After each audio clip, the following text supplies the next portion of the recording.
look at just a real basic breakdown of some of the most common issues that you're going to see when it comes to what I'd call, I guess, what I would refer to as a mounted armbar or an armbar from the mount. You know, traditionally, the armbar was taught as you make this lunging rotational move, and it was pretty much, at least the way I learned it, was taught pretty much in one. It was taught pretty much in unison. And the body has a tendency to make a kind of a rotating move around the elbow as opposed to going straight upwards and using your body weight to lift the opponent's elbow. Okay, so in this first photo, you'll kind of see what I'm talking about here. You have that lunging straight movement. If you can imagine doing one half of a front split, where you're on your front knee, but your opposite leg is extended completely out on your shin. You, as opposed to making that rotational movement, you're going to use the natural wedge in your knee to slide straight forward up underneath the opponent's elbow. And if you can to make this real simply make it real simple to understand it, you have whatever your body weight, plus your strength, that is using the natural wedge, the angle of your shin upward, up underneath the opponent's elbow. So you're using all that weight, all that strength to move the opponent's elbow skyward, more so up by his head.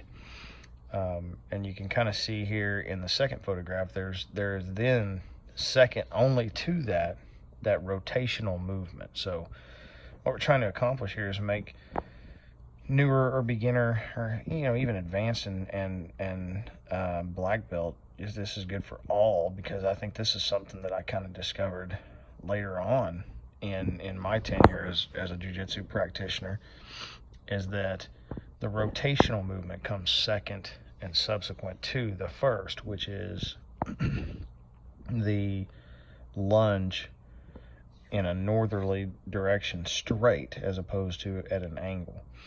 So you make that lunge, and then here in the second photo you see the distinct turn after the elbow has already been secured high above the head. Lastly, one of the biggest issues that you see in arm bars is a very little known concept. Is if you look in this third picture, if you look at my weight, now this is for demonstration purposes, if you look at my weight, it is completely and almost entirely placed over the outside quarter of his body. So all of my weight is laid over on the outside of his body. And if you look at the positioning here, the mere placement of my body is basically begging a response that he roll to the right, okay, or turn into me with his left hand. And if you're one of these practitioners that you have consistently lost arm bars to an opponent because they managed to somehow, unknowingly, you don't know how to do it, but they get their elbow to the ground and they turn upwards, and you wind up back on your back and into guard. This is precisely how this is happening. You've allocated so much of your weight back that you're telling the opponent to roll that way. The next photograph, you can see that the weight is vastly different.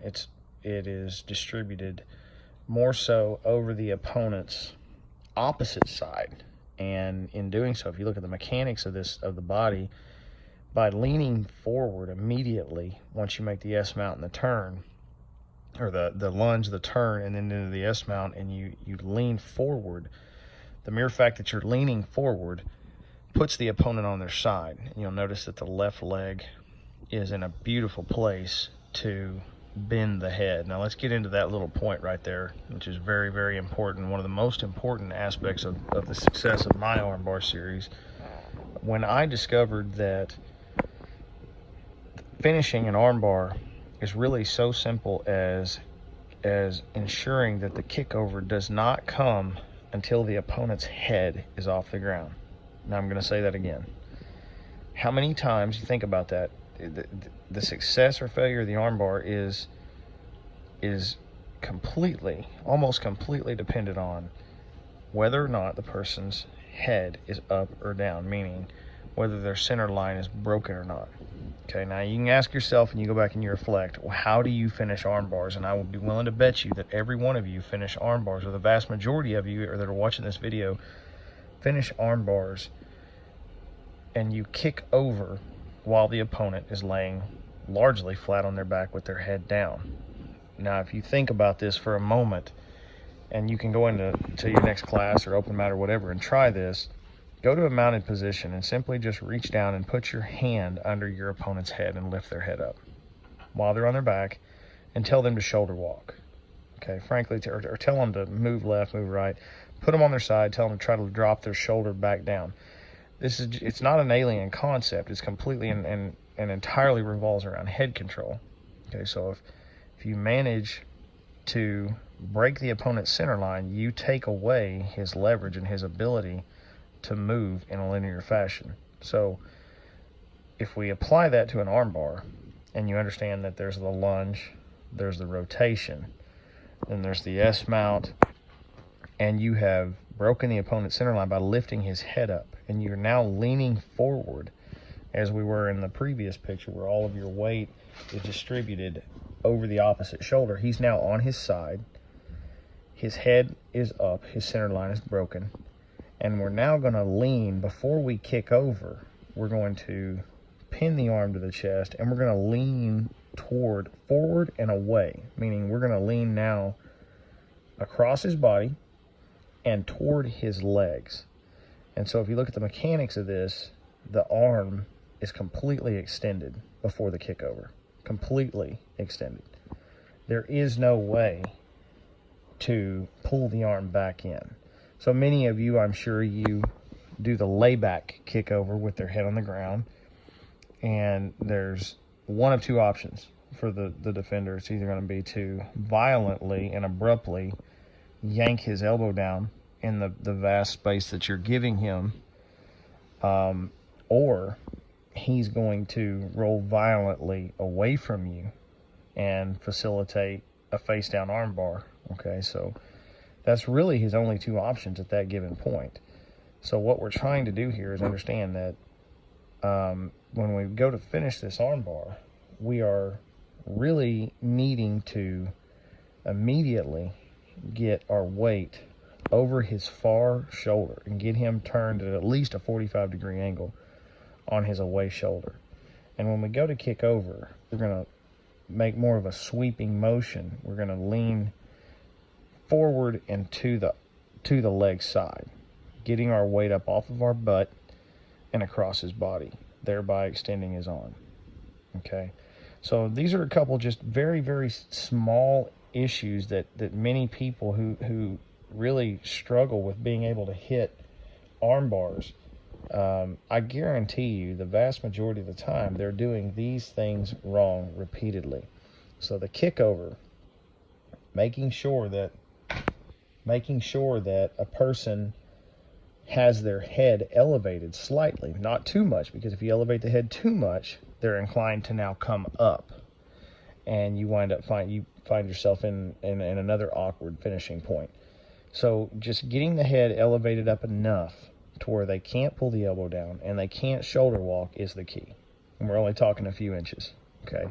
So the last little thing I want everybody to remember here is that arm bars are truly unique in that they are one of the most the least controlling submissions that we have. If you think about for a moment the fact that to hit an arm bar, you're pretty much controlling merely 1/4 of the person's body at any given time. How many times we've seen arm bars where a person is standing and the person hitting the arm bar is dangling completely off their arm, whole body weight dangling off the arm. Very unique submission, and there are no others like that in Brazilian Jiu-Jitsu. You can figure out there's none. And so if you understand that fact that you're trying to finish with only quarter control. The most important aspect of finishing an armbar is making sure that the only 2 points of contact that you have, which are your knees and your heels, stay completely tight throughout the entire submission sequence. Okay, so if you will make sure that during the submission sequence, as it starts to go to awkward positions, and that's another little element of arm bars, the fact that they are only based in quarter control, that they often wind up in very unique finishing positions, and many times not pretty, not traditional, not standard. They're awkward. Sometimes you're face down, you're turned away. There's so many weird positions you can hit simply because you only have quarter control. So if you will commit and make sure that mentally you're committed to controlling those 2 points of contact and understanding all the aforementioned points, I think you'll see your submissions in armbar areas go up drastically. So I hope you enjoyed this, and like and subscribe. Have a good day, and God bless. About getting into the knee slide position for the armbar. Not going around the arm and creating all that space around in that arcing motion. Okay, we're using the natural wedge right here, right? So the key to beating the shrimp or the shoulder walk and being able to maintain the mount is floating the knees. Very small thing. So as long as our knees are down, the friction keeps me stationary and allows him to move. So once I lift the knees, now I can move with him, but I can maintain my mount. Very easy. Don't let the knees down. Now this is preparatory for moving into a submission. So they're okay down as long as he's not trying to shoulder walk and get away from the wedge that I'm driving up. So we already said, we're going straight. We're not going around. So once I do the long lunge step here, boom, and I use my body weight to lift the elbow, as opposed to this circle motion where I'm most likely going to lose the elbow. I'm here, I'm floating, I stride, and then I twist. That twist now has an S mount to it. Here's where everybody loses the mount from the armbar. I mean, the armbar from the mount. They lose it because their weight's too far back. This guy is going to go this way. You got two options, okay? You can go with him and commit 100%, or you can bail out on it. Committing 100% means you have absolutely, and everybody's looking when we finish this. Okay, so I stride, I'm deep, okay, I get to that deep S, I loop, I'm now here. What's the issue? When I get to this point here, what do you guys see as a problem for me? If he rolls hard this way, I have nothing really to post on when I go to try to pull this arm out. I have no post. What's my post? Forehead. 90% of you guys that I've rolled with, y'all do this, and when it gets real, and you're like, oh hell, you bail on it. You're like, this is the first thing that happened. Okay, no. Commit. Here, if you gotta be all the way over, you're committed here. Look, my knee is keeping his head bent. It's gonna be okay to kick, but you have to commit.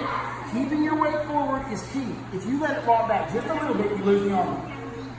Rock forward, commit the arm to securing it, and then at the moment that he rolls, boom, catch, kick over, pinch, and finish. Okay? The key is not letting your knees do this. Keep them tight. Post with the head. Okay? Don't be afraid to catch the head. Do not be afraid. If I'm in this position and I stride and I get all this way, I've got this elbow way above his head. S mount. Okay, most likely this is where I'm going to be. Here's why I have no post, because this hand comes through. This hand is trying to set it up. Preparatory armbar. I commit. Boom. Lock. Kick over.